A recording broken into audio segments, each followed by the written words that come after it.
Welcome to AD smart classes. आप सभी का एडी स्मार्ट क्लासेस में स्वागत है। आज हम लोग फिर अपनी जर्नी को फिर से स्टार्ट करते हैं। UP police, Uttar Pradesh police और एसएससी जो जीडी है, इस सेशन को लेकर कुछ पिछले वर्ष में आए हुए प्रश्नों के साथ हम चर्चा करेंगे।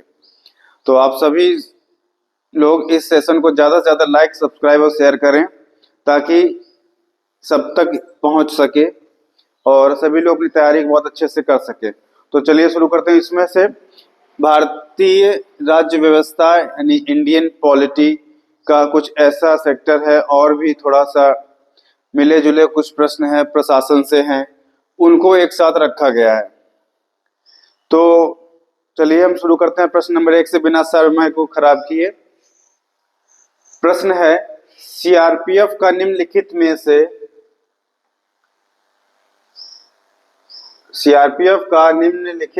से वह कौन सा विंग है जो दंगों जैसी स्थितियों से निपटने के लिए बनाया गया है। तो देखिए, विंग की बात कर रही सीआरपीएफ के जो विंग है, रैपिड एक्शन फोर्स नाम से एक आरएएफ आता है, सीआरपीएफ का ही विंग है जो ये सिविल में ड्यूटी देता है हमेशा। बाकी सीआईएसएफ इसका विंग नहीं है, एनएसजी इसका नहीं है, होमगार्ड भी नहीं है। आप एलिमिनेटिंग मेथड से भी डायरेक्ट कर सकते हैं। और यह क्या है? Rapid action force. अगला प्रश्न है, सीएपीएफ सीपीओ के सर्वश्रेष्ठ पुलिस प्रशिक्षण संस्थानों विजेता को प्रतिवर्ष कितनी ट्रॉफियां प्रदान की जाती हैं? देखिए, प्रतिवर्ष पूछा कितनी, 5, 2, 3, 4 हमारे पास है रूप में। अब इस प्रश्न में देखिए ऑप्शन है 5, 2, 3, 4। सही जवाब कितना है? 3 ट्रॉफियां प्रतिवर्ष इनको दी जाती हैं। कितनी दी जाती हैं? 3 ट्रॉफियां दी जाती हैं। अगला प्रश्न नंबर 3, निम्नलिखित में से किसके द्वारा जीवन रक्षा के लिए प्रधानमंत्री का पुलिस पदक प्रदान किया जाता है? देखिए, बड़ा स्टेटमेंट बहुत ही काम का है। जीवन रक्षा के लिए प्रधानमंत्री का पुलिस पदक जो प्रदान किया जाता है, ट्रॉफी है एक, तो इसको किसको दिया जाता है? मतलब किसके द्वारा दिया जाता है? ठीक है, गृह मंत्रालय, इंटेलिजेंस ब्यूरो, पुलिस अनुसंधान एवं विकास bureau, the Indian police foundation. तो ये किसके द्वारा दिया जाता है? होम मिनिस्ट्री यानी गृह मंत्रालय के द्वारा दिया जाता है। कौन सा पद? जीवन रक्षा के लिए प्रधानमंत्री का पुलिस पदक। सवाल नंबर 4 अगले पे चलते हैं। अगला प्रश्न है, निम्नलिखित में से कौन सी सेना जो भारत सरकार की महत्वपूर्ण एजेंसियों में से एक है और 1982 में वार्षिक कैलाश मानसरोवर यात्रा के सफल संचालन में शामिल होती रही है? देखो, 1982 से लगातार जो वहां सेवा हो रही है, कौन सी? कैलाश यात्रा, मानसरोवर की जो कैलाश यात्रा, इसमें लगातार अपनी सेवाएं दे रही है। तो ऐसी कौन सी सेना है जो उसमें लगातार अपनी सेवा दे रही? 1882 से। इसका मतलब इनडायरेक्टली इस सेना के बारे में भी पूछ दिया कि कब बनी कब नहीं बनी। Assam rifles, AR, CRPF, ITBP, home guard. तो इसका सही जवाब है आईटीबीपी, भारत तिब्बत सीमा पुलिस बल।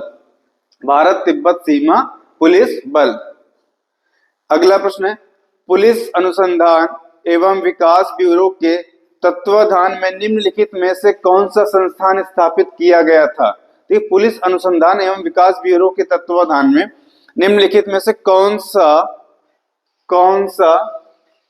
संस्थान स्थापित किया गया था? ऑप्शन है सरदार वल्लभ भाई पटेल राष्ट्रीय पुलिस अकादमी, केंद्रीय पुलिस प्रशिक्षण अकादमी, राष्ट्रीय जांच एजेंसी और आंतरिक सुरक्षा अकादमी। तो इसमें कौन सा किया गया था? ऑप्शन नंबर, केंद्रीय पुलिस प्रशिक्षण संस्थान। चलते हैं अगले प्रश्न। केंद्रीय पुलिस प्रशिक्षण अकादमी कहाँ स्थित है? सेंट्रल पुलिस प्रशिक्षण अकादमी, केंद्रीय पुलिस प्रशिक्षण अकादमी कहां पर स्थित, ये पूछा जा रहा है। ऑप्शन आपके हैदराबाद, नई दिल्ली, नागपुर और भोपाल। तो सही जवाब इसका कहाँ है? भोपाल में स्थित बेटा। कहाँ है? भोपाल में। अगला प्रश्न, निम्नलिखित में से कौन सा दिन केंद्रीय रिजर्व पुलिस बल यानी सीआरपीएफ के स्थापना दिवस के रूप में मनाया जाता है? अब सीआरपीएफ की स्थापना दिवस की बात हो रही है, तो सीआरपीएफ की स्थापना दिवस है 27 जुलाई। क्या है? 27 जुलाई। 27 जुलाई को प्रतिवर्ष इसकी स्थापना दिवस के रूप में इसको मनाया जाता है। चलते हैं फिर अगले प्रश्न पे। आंतरिक सुरक्षा विभाग निम्नलिखित में से किस मंत्रालय के अंतर्गत काम करता है? किस मंत्रालय के अंतर्गत काम करता है? कौन सा? आंतरिक सुरक्षा विभाग। तो आंतरिक सुरक्षा विभाग जो है हमेशा होम मिनिस्ट्री, गृह मंत्रालय के अंतर्गत काम करता है। तो सही जवाब हमारा क्या होगा? ऑप्शन नंबर ए, गृह मंत्रालय। ऑप्शन नंबर ए, गृह मंत्रालय। इसके बाद चलते हैं अगले प्रश्न पर। दिए गए पुलिस के रैंक को निचले क्रम में उच्च क्रम में व्यवस्थित करें। मतलब निचले क्रम से उच्च क्रम में व्यवस्थित करें। हमें नीचे से ऊपर की ओर चलना है इसमें। जैसे सबसे नीचे क्या आएगा पद? Head constable. इसका एक ऑप्शन लग रहा है नीचे होगा। एक नीचे दे रखा है, ऐसे करते हैं इसको। हेड कांस्टेबल, इंस्पेक्टर पुलिस, उप निरीक्षक, सहायक, उप पुलिस अधीक्षक। अगला है हेड कांस्टेबल, इंस्पेक्टर, सहायक, उप पुलिस अधीक्षक, पुलिस उप महानिरीक्षक। हेड कांस्टेबल, पुलिस उप महानिरीक्षक, इंस्पेक्टर। ये गलत हो गया, देखिए महानिरीक्षक के बाद इंस्पेक्टर तो हो ही नहीं सकता।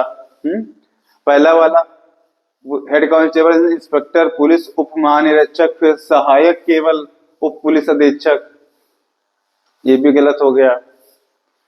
सबसे लास्ट वाला क्या है? पुलिस उप महानिरीक्षक, हेड कांस्टेबल, इंस्पेक्टर, सहायक। देखिए हेड कांस्टेबल बाद में आ गया, सबसे छोटा तो यही पद है, डी। अब हमारे पास क्या बच रहा है ऑप्शन में? ऑप्शन में जो बच रहा है वो क्या है? हेड कांस्टेबल, इंस्पेक्टर, सहायक आएगा, उप पुलिस अधीक्षक और उसके पुलिस उप महानिरीक्षक। ऑप्शन नंबर बी इसका सही जवाब। बाकी तीन तो हमारे कट ही गए थे। नहीं पता होता तो ऐसे पद से हम एलिमिनेटिंग करके उसको जान सकते हैं। चलते हैं अगले प्रश्न पे। प्रश्न संख्या 10।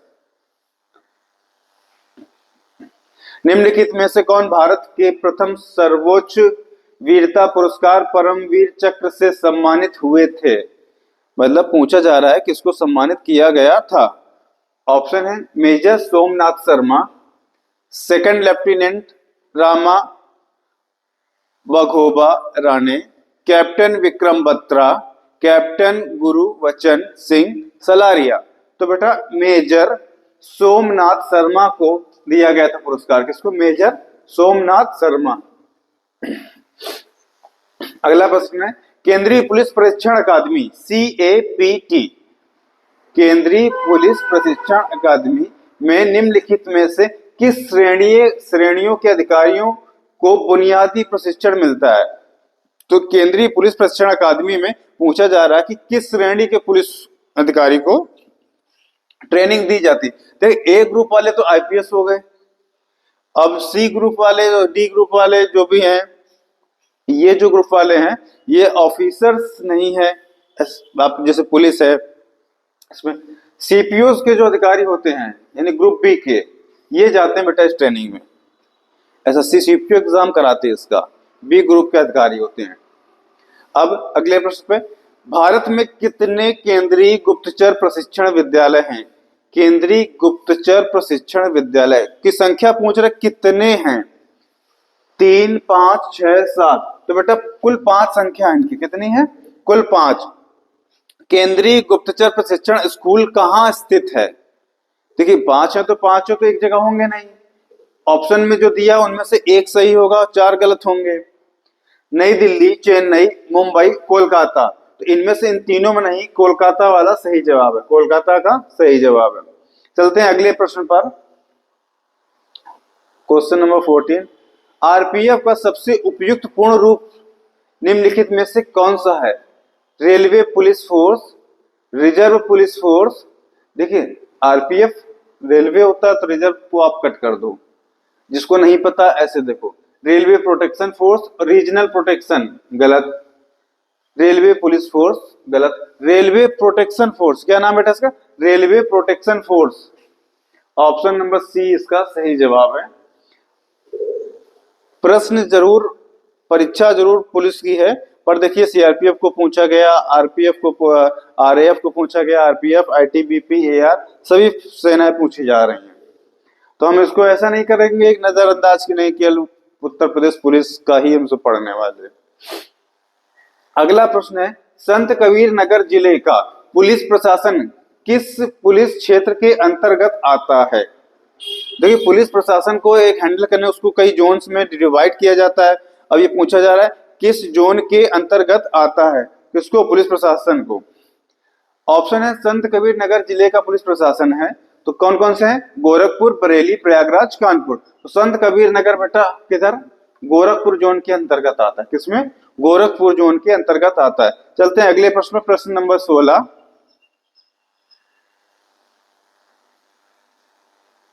निम्नलिखित में से कौन सा केंद्रीय पुलिस बल जिसे कछार लेवी कहा जाता है, जिसे कछार लेवी कहा जाता है? ऑप्शन है सीमा सुरक्षा बल यानी बीएसएफ। क्या है? बीएसएफ, भारत तिब्बत सीमा police ITBP, Assam rifles AR, केंद्रीय रिजर्व पुलिस बल सीआरपीएफ। तो इसका बेटा सही जवाब क्या है? केंद्रीय पुलिस बल जिसे कछार लेवी का हुआ असम राइफल, एआर। क्या है? एआर। प्रश्न नंबर अगला 17 नंबर पे चलते हैं। 17 नंबर है सीआरपीएफ का सबसे उपयुक्त पूर्ण रूप निम्नलिखित में से कौन सा? मतलब सीआरपीएफ का पूरा नाम। देखिए कितना घुमा के पूछा गया है। चेन्नई रेलवे पुलिस फोर्स, एकदम गलत। चेन्नई रेलवे प्रोटेक्शन फोर्स, गलत। सेंट्रल रिजर्व पुलिस फोर्स, कुछ कुछ समझ में आ रहा है। सेंट्रल रिजर्व प्रोटेक्शन फोर्स, गलत।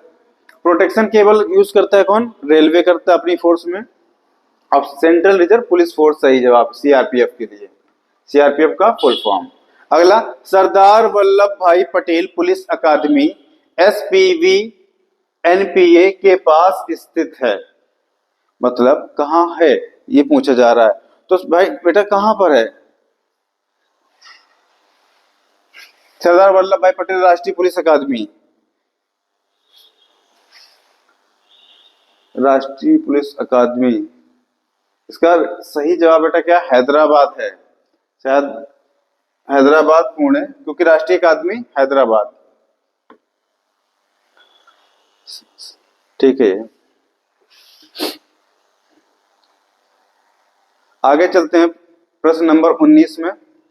उत्तर प्रदेश पुलिस भर्ती व प्रोन्नति बोर्ड द्वारा कांस्टेबल सिविल पुलिस की नियुक्ति में शारीरिक क्षमता परीक्षा में पुरुष अभ्यर्थियों को दौड़ने की जरूरत होती है।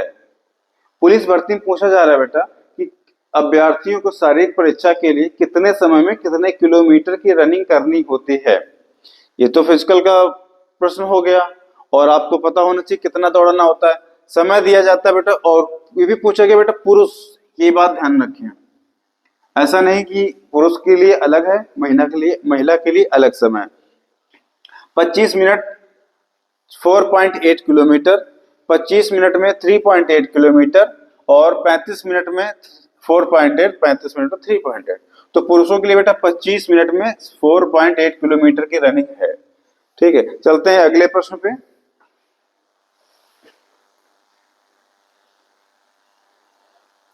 उत्तर प्रदेश पुलिस के आधिकारिक ध्वज में 2 रंग हैं, लाल और, उत्तर प्रदेश पुलिस में कौन से 2 रंग हैं?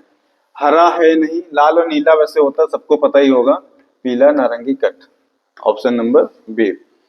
ईस्ट अफ्रीकन कैप्टन में भारतीय सैनिकों के बटालियन के सम्मान में एनडीए के प्रशासनिक मुख्यालय को ब्लॉक नाम दिया गया है। देखिए ईस्ट अफ्रीकन कैप्टन की बात हो रही है और ब्लॉक नाम दिया गया है, किस देश में है? Kenya, Tanzania, Sudan, Uganda. इसका सही जवाब बेटा क्या है? सूडान। क्या है? सूडान। फिर चलते हैं अगले प्रश्न पे। उत्तर प्रदेश पुलिस के चिन्ह में कौन से जानवर का चित्र है? मछली, गरुड़, मोर, गैंडा। बेटा मछली है। क्या है? मछली। उत्तर प्रदेश पुलिस का मुख्यालय कहाँ है? तो उत्तर प्रदेश पुलिस का मुख्यालय 1937 से पहले प्रयागराज हुआ करता था, वर्तमान में लखनऊ है। वर्तमान में लखनऊ है। तो अगर पहले पूछा जाता तो हम प्रयागराज इलाहाबाद को टिक करते। सवाल नंबर 24, भारत के chief of the army staff COAS का नाम बताएं जिन्होंने 31 दिसंबर 2016 को पदभार संभाला था। General Bipin Rawat, general Shankar Rai Chaudhary, general Vikram Singh, general Vijay Kumar Sinha. General Vijay Kumar Sinha. तो सही जवाब बेटा क्या है? जनरल विपिन रावत। जनरल विपिन रावत। इसी का एक नाम और है बेटा, वो नाम है CDS, chief of defence staff. Direct इसको ऐसे भी बोल देते हैं, चीफ ऑफ डिफेंस स्टाफ। सारे सबका चीफ होता है। चलते हैं अगले प्रश्न पर। विपिन रावत जी CDS भी थे, इस बात को ध्यान रखें। अगला प्रश्न है, निम्नलिखित में से कौन सा बेटा UPP है, कौन सा UPP, इसको ठीक से लिखूं थोड़ा सा,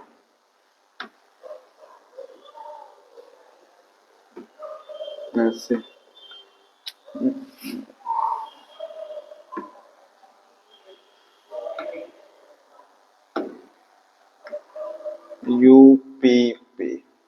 यूपीपी विभाग की चयन प्रक्रिया के चरणों में से एक नहीं है। तो चयन प्रक्रिया में बेटा क्या क्या होता है आप देखो, शारीरिक परीक्षण होता है, शैक्षिक योग्यता मांगी जाती, आयु पात्रता मांगी जाती, जैसे हाल ही में अभी 3 साल कम देकर फिर 3 साल बाद में बढ़ाया गया। भाषा परीक्षण नहीं होता है। क्या है बेटा? भाषा परीक्षण नहीं होता। आप किसी भी भाषा को जाने, वहां आपसे भाषा का कोई ज्ञान नहीं पूछा जाएगा। भारत में बहादुरी का सर्वोच्च पुरस्कार निम्नलिखित में से, बहादुरी का सर्वोच्च पुरस्कार कहने के मतलब सेना में जो सबसे बहादुरी पुरस्कार वो कौन सा है? अशोक चक्र, परमवीर चक्र, कीर्ति चक्र, वीर चक्र। बेटा परमवीर चक्र सबसे बहादुरी का सबसे बड़ा पुरस्कार है। कौन सा? परमवीर चक्र। नाम उसका क्या है तो उससे समझे, परमवीर। अगला, वर्तमान पुलिस व्यवस्था का स्वरूप, वर्तमान पुलिस व्यवस्था का स्वरूप MH कोड की अध्यक्षता में कब स्वीकार किया गया था?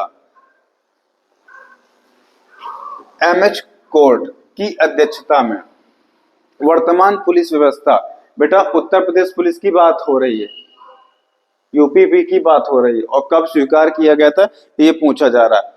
ऑप्शन आपके पास है 1950, 1960, 1970 और 1980। तो बेटा 1960 में किया गया था। कब किया गया था? 1960 में। पुलिस अधिनियम कब अधिनियमित किया गया?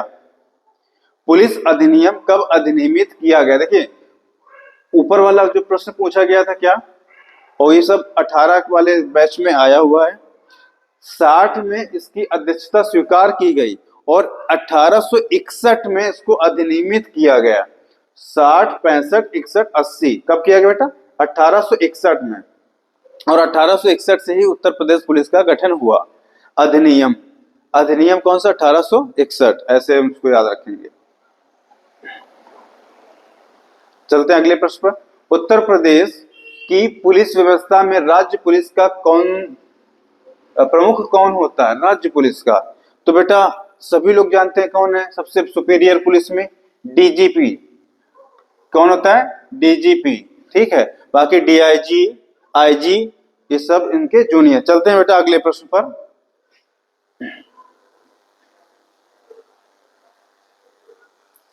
उत्तर प्रदेश पुलिस का मुख्यालय स्थित है।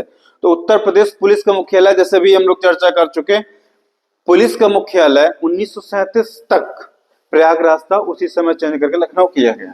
वर्तमान में बेटा क्या है? लखनऊ। राज्य में कानून व्यवस्था बनाए रखने के लिए उत्तर प्रदेश राज्य को कितने पुलिस जोनों में बांटा गया? बेटा पुलिस जोन्स की बात हो रही, पुलिस जोन्स की बात हो रही है। तो ऑप्शन है 7, 6, 5, 2 बार 6 हो गया इसमें ऑप्शन, जबकि इसका जो है 6 ही सही है। 6 पुलिस जोन है। एक बार हम इसको चेक कर लेंगे, 2 ऑप्शन दे रखे हैं, ठीक है। प्रश्न में कहीं ना कहीं टाइपिंग मिस्टेक हो सकती है, बाकी 6 पर क्लिक कर लीजिए। ओके, चलते हैं अगले प्रश्न पर। अगला प्रश्न है, पुलिस बल के अधिकारियों के पद सोपान में कौन शीर्ष पर होता है?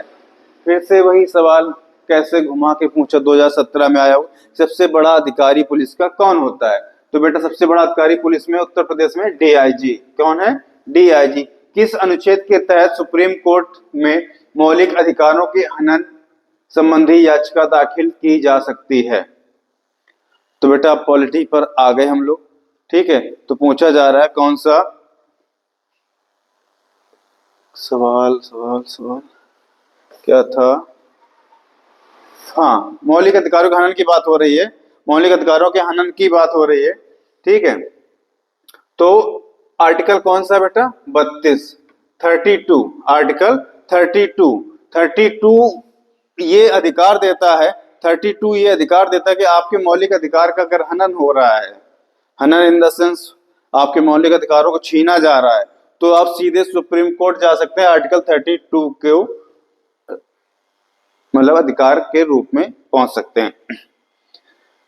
पुलिस को निष्ठा रखनी चाहिए, पुलिस को निष्ठा रखनी चाहिए। अब ये बात आती है, अब भाई किसकी निष्ठा रखनी चाहिए? सरकार के प्रति, जनता के प्रति, संविधान के प्रति, या डीजीपी के प्रति? तो सरकार कोई भी हो, प्रशासन कोई भी हो, सब लोग किसके लिए होते हैं बेटा? जनता के लिए, ठीक है। जब सब लोग जनता के लिए होते हैं तो अब किसकी निष्ठा रखेंगे, इस बात पर हम चर्चा करेंगे। सरकार के प्रति नहीं, ठीक, जनता के प्रति नहीं, क्योंकि सर्वोच्च क्या है?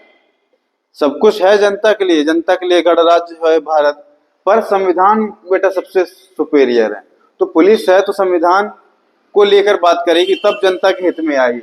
ऐसा नहीं कि पक्षपात जनता, उनका अपनत्वपन, भाई भ्राताचार चल जाए वहां पे, ऐसा नहीं है। बाकी प्रैक्टिकल लाइफ तो क्या ही कहना। आगे चलते हैं। पुलिस बल का प्रयोग कर सकती है, पुलिस बल का प्रयोग कर सकती है राजनीतिक दलों को फायदा पहुंचाने के लिए, गलत बात। अपने निजी हित के लिए, गलत। सार्वजनिक व्यवस्था बनाए रखने के लिए, क्या है? सार्वजनिक व्यवस्था बनाए रखने के लिए। देखिए आप ऐसा समझ सकते हैं, राजनीतिक दलों को फायदा पुलिस करने के लिए अपने बल का प्रयोग नहीं करेगी, अपना निजी हित के लिए नहीं करेगी, सार्वजनिक व्यवस्था बनाए रखने के लिए, ये सही जवाब है। और उपरोक्त में से सभी तो कट ही गया, जब तो कट गया तो इसका तो संभावना ही नहीं है। अगले प्रश्न पे चलते हैं। अगले प्रश्न पर, किसी अपराध करने वाले व्यक्ति को दंड देने का अधिकार है। दंड कभी बेटा पुलिस नहीं देती, इस बात का ध्यान रखें।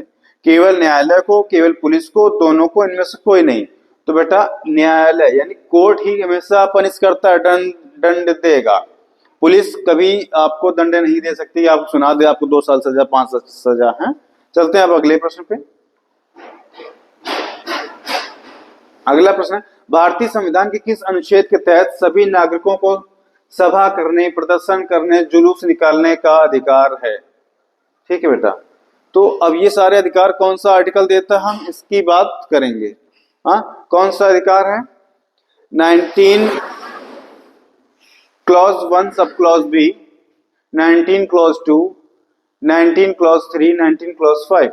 तो बेटा ये सारे जो अधिकार देता है ना, 19 क्लॉज 1 सब क्लॉज बी, ठीक, 19 का 1 का बी अनुच्छेद ये अधिकार हमें देता है। अब आगे चलते हैं।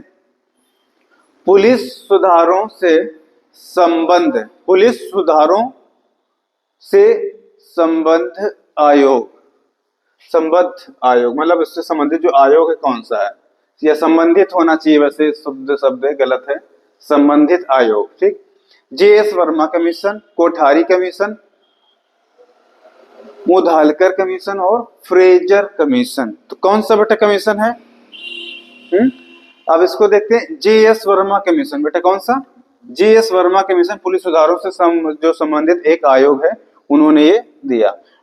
अगला है प्रश्न 41 नंबर, लोक जमाव और जुलूसों का विनियमन साधारणतः किसके द्वारा किया जाता है? लोक जमाव और जुलूसों का, ठीक है, एसपी द्वारा, दरोगा द्वारा, डीजीपी द्वारा, सरकार द्वारा। कितना अच्छा सवाल पूछा गया है, ठीक है। तो ये जो लोक जमाओ और जुलूसों का विनियमन है बेटा, राज्य में जो एसपी होते हैं, कप्तान साहब होते हैं, ये करते हैं। कौन करता है बेटा? यानी कि वह उस जिले के कप्तान साहब करेंगे, यानी इन्हीं को हम एसपी कहते हैं। चलते हैं अगले प्रश्न पे। अगला प्रश्न है, उत्तर प्रदेश पुलिस विनिमय में कुल कितने अध्याय और पैरा है? मतलब एक एसओपीज बनी हुई है, उत्तर प्रदेश पुलिस के कुछ नियम कानून है। अध्याय की बात करें बेटा, अध्याय 37 यहाँ है, यहाँ भी है, यानी ये दो ऑप्शन कट हो गए। अब पैरा की बात करते हैं। पैरा कितने हैं? पैरा बेटा 554, यानी 776 है, ये वाला गलत हो गया, तो ओवरऑल इस ऑप्शन को कट करो, एक ही बचा हमारा, ये सही है 554। जिला का प्रशासनिक प्रधान कौन होता है? बेटा प्रशासनिक प्रधान की बात की जा रही है, ठीक है, एडमिनिस्ट्रेटिव जो सुपीरियर उसकी बात की जा रही है, एसपी, डीएम, एसडीएम और जेएम1 तो बेटा जिला में जो सबसे सुपीरियर होता है ना, प्रशासनिक एडमिनिस्ट्रेटिव, कौन देखता है? डीएम। कौन देखता है बेटा? डीएम। जिले में आपराधिक प्रशासन का प्रधान होता है। आपराधिक प्रशासन का प्रधान मतलब समझ रहे हैं, कानून व्यवस्था की बात हो गई। कौन? कानून व्यवस्था की बात हो गई, ठीक है। ये भी बेटा कौन होंगे? डीएम। कौन होंगे? डीएम। अब कमिश्नरेट जहां जहां है वहां पर अब आईपीएस अधिकारी हो जाते हैं, ठीक है, वरना ये डीएम सही है, जिलाधिकारी। जिला मजिस्ट्रेट को कानूनी सलाह कौन देता है? अब जिला मजिस्ट्रेट की बात हो, डिस्ट्रिक्ट मजिस्ट्रेट यानी डीएम की बात, कानूनी सलाह कौन देगा ये पूछा जा रहा है। अब कानूनी सलाह इसमें कौन देगा? ऑप्शन देखते हैं, पुलिस एसपी, लोक अभियोजक और एडीएम ठीक है। तो प्रशासनिक जो देगा सलाह उसकी बात कर रहे हैं। ऑप्शन पुलिस है, एसपी है, लोक अभियोजक है और एडीएम। तो कानूनी सलाह की बात हो रही है, डीएम को देने वाला। पुलिस सब गलत ऑप्शन है, पुलिस इसका गलत ऑप्शन है, ठीक है। अब लोक अभियोजक गलत है, ठीक है। एडीएम, डीएम से नीचे, अब इन दोनों में तुलना हम कर सकते हैं, एडीएम या एसपी, ठीक। तो अब जो कानूनी सलाह डीएम को देगा बेटा वो एसपी देता है। कौन देता है? एसपी देता है, ठीक है। अब चलते हैं अगले प्रश्न पे।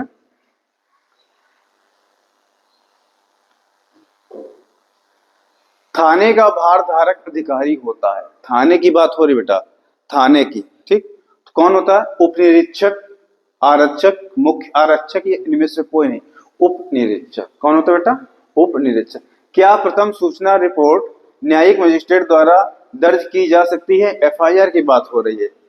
नहीं, कुछ मामलों में की जा सकती है, दोनों गलत दोनों सही। नहीं, कुछ मामलों में की जा सकती है, दोनों सही है दोनों गलत। तो बेटा कभी भी न्यायिक मजिस्ट्रेट डिस्ट्रिक्ट कोर्ट जो है आपका वो नहीं डायरेक्ट करता है, ठीक है, वो नहीं करता है। एफआईआर हमेशा आप नजदीकी पुलिस थाने में जाकर देंगे, ठीक है, उसी को कहते हैं बेटा फर्स्ट इन्फॉर्मेशन रिपोर्ट, आगे लिखा भी प्रथम सूचना रिपोर्ट। अगला प्रश्न है, एफआईआर का वर्णन दंड प्रक्रिया संहिता की किस धारा के अंतर्गत किया गया है? तो बेटा एफआईआर जो है किस धारा के अंतर्गत आता है? वो धारा है बेटा 154। क्या है?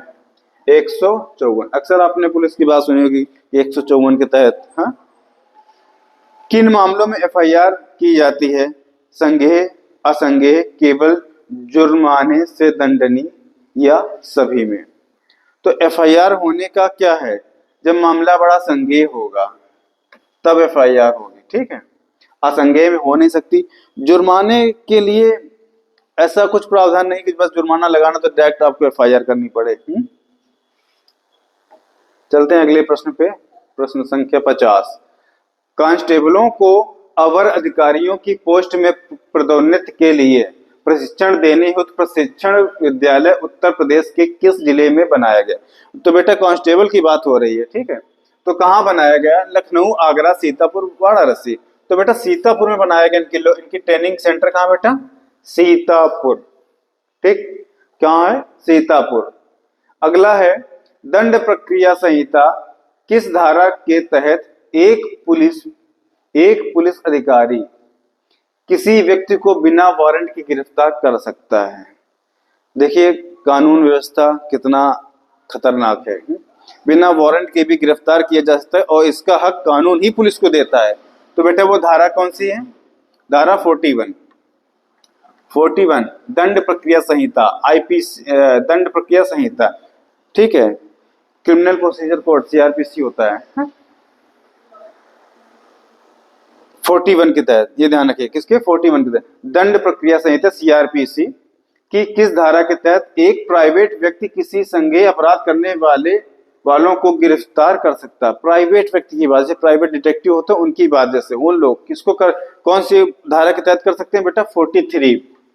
43 ये अधिकार देता है उन प्राइवेट डिटेक्टिव को या प्राइवेट व्यक्ति को कि वो किसी को अपराध करने पर गिरफ्तार कर सकते हैं। लेकिन ऐसा नहीं गिरफ्तार कर अपने पास रखेंगे, तुरंत पुलिस को सौंपेंगे उसको।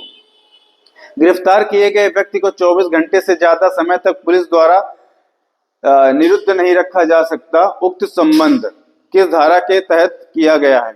मतलब कोई भी पुलिस हो किसी को गिरफ्तार करके 24 घंटे से ज्यादा अपने पास नहीं रख सकती, उसको मजिस्ट्रेट के सामने पेश करना ही करना होगा, डिस्ट्रिक्ट कोर्ट ले जाना होगा।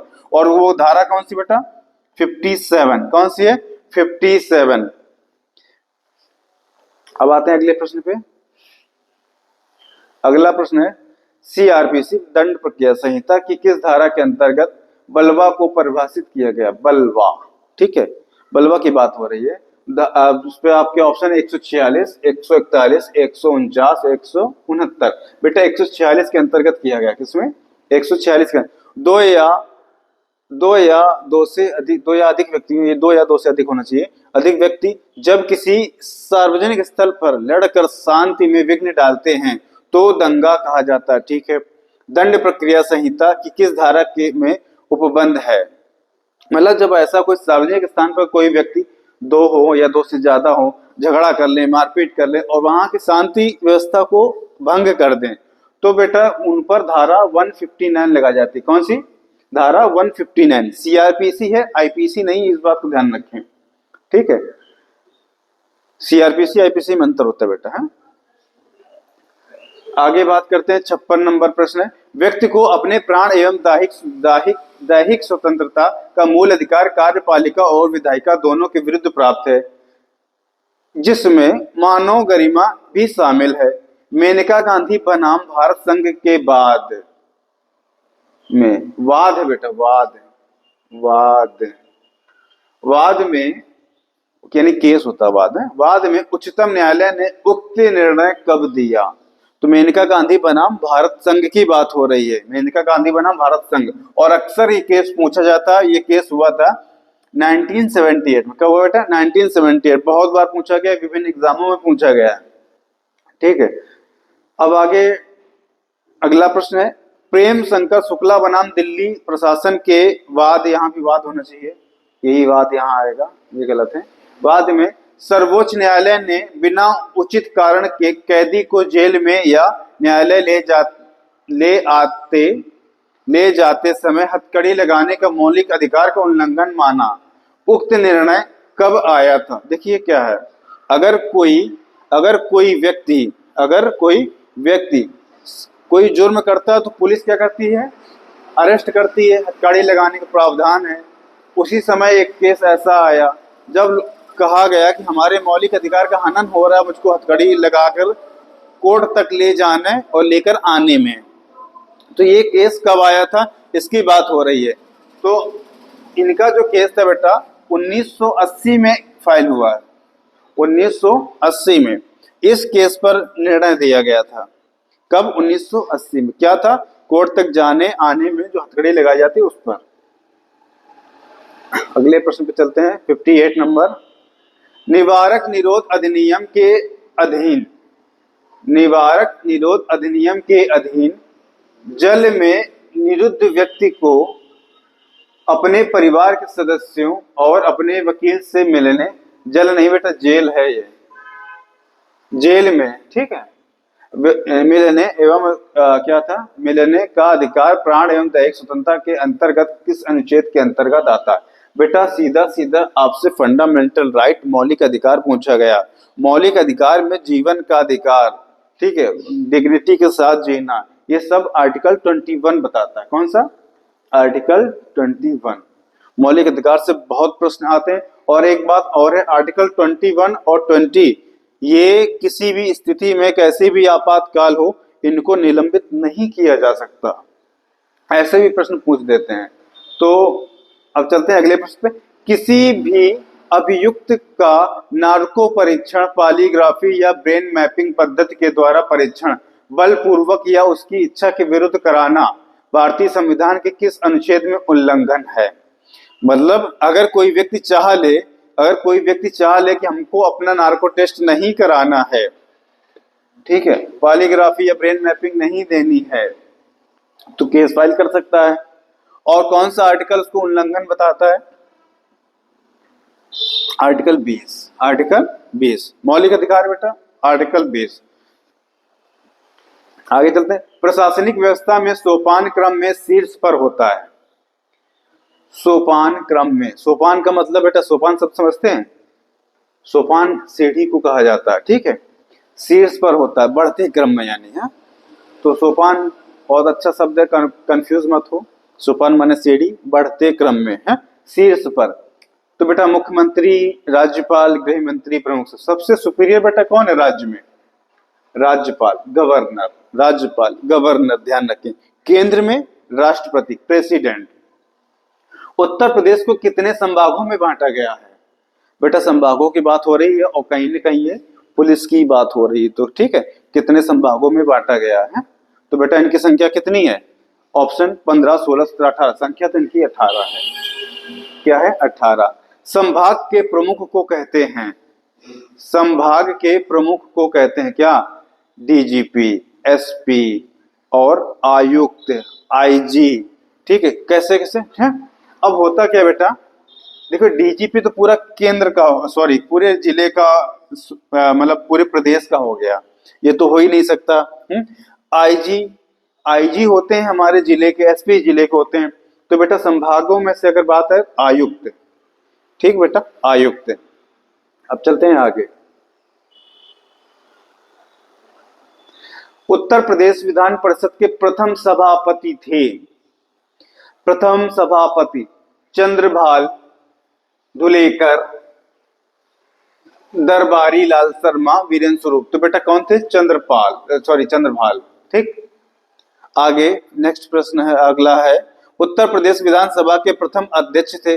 बेटा विधानसभा के प्रथम अध्यक्ष पूछ रहा है, विधानसभा के प्रथम अध्यक्ष नफीसुल हसन, राजर्षि पुरुषोत्तम दास टंडन, मदन मोहन शर्मा वर्मा और बनारसी दास। तो कौन है बेटा? राजर्षि पुरुषोत्तम दास टंडन। कौन है उत्तर प्रदेश विधानसभा के प्रथम अध्यक्ष? आगे उत्तर प्रदेश के प्रथम मुख्यमंत्री थे, प्रथम मुख्यमंत्री पूछ दिया देखो। हाँ अब क्या है, 19 में आया प्रश्न बेटा, 2019 में। डॉक्टर संपूर्णानंद, चंद्रभान गुप्ता, पंडित गोविंद वल्लभ पंत, चौधरी चरण सिंह। तो बेटा जो क्या प्रथम मुख्यमंत्री थे उत्तर प्रदेश के? पंडित गोविंद वल्लभ पंत, पंडित गोविंद वल्लभ पंत। चलते हैं अगले प्रश्न पे। अगला 66 नंबर है। उत्तर प्रदेश की प्रथम महिला मुख्यमंत्री, प्रथम महिला मुख्यमंत्री की बात हो रही है। सुचेता कृपलानी, सरोजिनी नायडू, इंदिरा गांधी, विजयलक्ष्मी। बेटा सुचेता कृपलानी पहली महिला मुख्यमंत्री थी उत्तर प्रदेश की, पहली महिला स्पीकर, पहली महिला राज्यपाल। कमेंट बॉक्स में बताएं इनका जवाब। उत्तर प्रदेश के प्रथम राज्यपाल थे या थी? थे या थी? ठीक है, कुछ पूछने से पहले ही आपको प्रश्न यहां मिल गया। विभूषण मलिक, सरोजिनी नायडू, वीवी गिरी, विश्वनाथ दास, विश्वनाथ दास। और प्रदेश के प्रथम राज्यपाल थे या थी करके पूछ दिया है, तो नाम से तो अब समझ जाएंगे। ठीक है, तो बेटा पहले राज्यपाल सरोजिनी नायडू, सरोजिनी नायडू। तो यहाँ से ऊपर जो पूछा कमेंट बॉक्स का आपको एक आंसर तो यहाँ से मिल गया।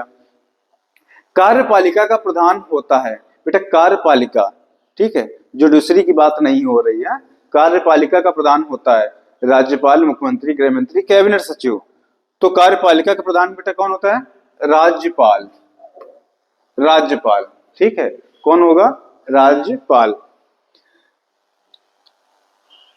राज्यपाल है बेटा, ये क्या लिखा है? राज्यपाल अपने पद पर बना रह सकता है। राज्यपाल कब तक रह सकता है? देखो 5 साल तक, राष्ट्रपति के प्रसाद ये प्रयत्न या आजीवन या दोनों कार्यकाल तक। देखो ऐसा है, 5 साल तो इनका टेन्योर होता है। अगर चुनाव आगे पीछे हो रहा है तो उसको ये राष्ट्रपति द्वारा समय एक्स्ट्रा दिया जाता है। तो कहने का मतलब राष्ट्रपति के प्रसाद प्रयत्न, ठीक है, मतलब जब तक राष्ट्रपति चाहें तब तक वो वहां के राज्यपाल रह सकते हैं। उत्तर प्रदेश में व्यवस्थापिका का स्वरूप है एक सदनात्मक, द्विसदनात्मक, संघात्मक और अध्यक्षतात्मक। तो बेटा उत्तर प्रदेश में जो स्वरूप है इसका द्विसदनात्मक। कैसा है? मतलब 2 सदनों में डिवाइड है। कैसा? विधानसभा, विधान परिषद। अगले प्रश्न पे चलते हैं। अगला प्रश्न है, किस सदन को लोकप्रिय सदन भी कहते हैं? लोकप्रिय सदन, विधानसभा, विधान परिषद, पीएमओ या मुख्यमंत्री कार्यालय। लोकप्रिय की बात हो रही बेटा, लोकप्रिय विधानसभा को कहते हैं। लोकसभा सॉरी विधानसभा, लोकसभा की बात नहीं कर रहे, विधानसभा की, ठीक है। आगे आगे उत्तर प्रदेश विधान परिषद का गठन कब हुआ? देखिए विधान परिषद का गठन, विधान परिषद का गठन हुआ क्यों, इस बात को जानते हैं। तो विधान परिषद विधानसभा को कार्य जहां क्षेत्र बढ़ा उनको सहयोग करने के लिए किया गया, और यह किया गया था 1987 में, यानी 1987 में किया गया। बेटा कब किया गया? 1987। उत्तर प्रदेश में विधान परिषद का गठन, ठीक। आगे, प्रदेश में विधानसभा की कुल कितनी सीटें हैं? विधानसभा की यानी कि कुल कितने विधायक हो सकते हैं उत्तर प्रदेश में? 400, 404, 403, 405, सॉरी 500। सही जवाब है 403। अगला, उच्च सदन जिले बौद्धिक सप्त भी सदन बेटा जिले बौद्धिक सप्त भी कहा जाता है। ये जिले होना चाहिए, ठीक है। विधानसभा, विधान परिषद, पीएमओ, मुख्यमंत्री कार्यालय। उच्च सदन की बात हो रही क्या? तो वैसा बेटा वो कौन है? विधान परिषद।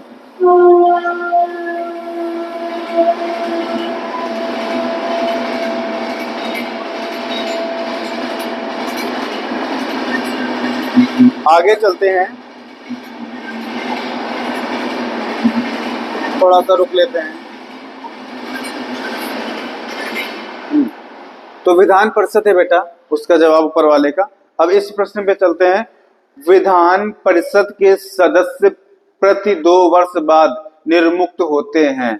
मतलब क्या होता है? विधान परिषद में बेटा राज्यसभा के जैसे काम चलता रहता है, कुछ लोग आते रहते हैं, कुछ लोग जाते रहते हैं, आते रहते हैं, जाते रहते हैं, ऐसी बात होती है।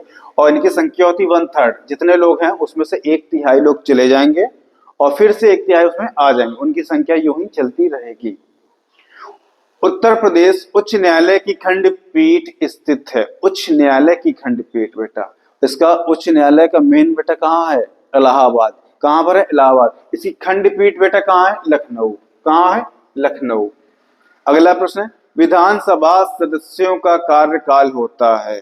तो बेटा विधानसभा सदस्यों का कार्यकाल क्या होता है? जनरल सी बात, तो कोई विधायक बन गया 5 साल से पहले, कहाँ हटने वाला है अगर अपने काम सही कर रहा है तो।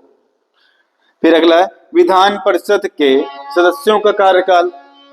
अब विधान परिषद के सदस्य जैसे राज्यसभा 6 साल, वैसे ही विधान परिषद बेटा 6 साल, ठीक है। विधान परिषद 6 साल, ये लोग 6 साल रहेंगे।